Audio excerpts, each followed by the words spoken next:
ایک شخص اپنی پیداوار کے 3 حصے کرتا تھا۔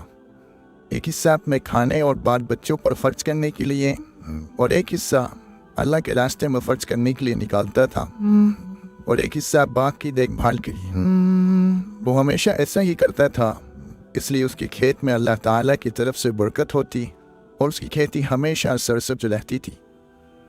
اگر اس کے پاس پانی نہ رہتا تو دوسری جگہ پانی برس کر اور بہہ کر اس کے کھیت میں آ جاتا۔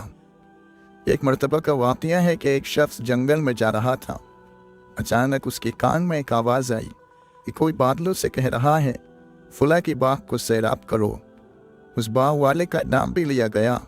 چنانچہ اس بادل نے وہاں سے ہٹ کر ایک پتھریلی زمین پر جا کر خوب موسلادھار پانی برسایا۔ وہ پانی بہہ کر ایک نہر میں جا پہنچا۔ وہ نہر اس شخص کے باغ میں آتی تھی۔ یہ شخص اس پانی کے ساتھ چلا کہ دیکھے کہ کیا ماجرا ہے اور کس بزرگ کی کرامت ہے۔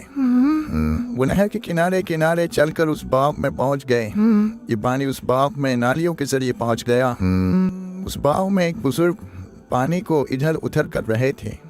اس راہگیر مسافر نے ان سے دریافت کیا کہ حضرت آپ کا نام کیا ہے؟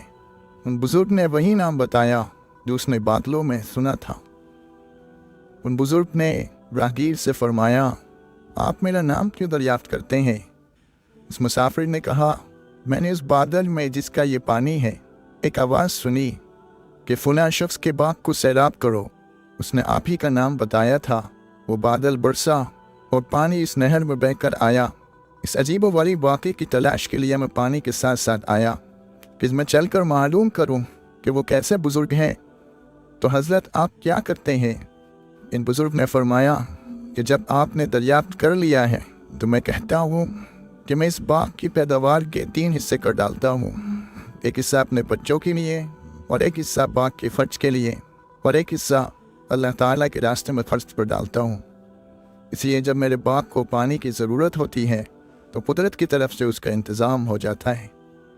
اس لیے دوستو، اگر اللہ تبارک و تعالیٰ نے ہم میں سے کسی کو اپنی نعمتوں سے نوازا ہے، ہم کو مال و دولت دیا ہے، تو ہمیں اپنے مال و دولت میں سے کچھ حصہ اللہ کے راستے میں خرچ کرنے کے لیے نکالنا چاہیے۔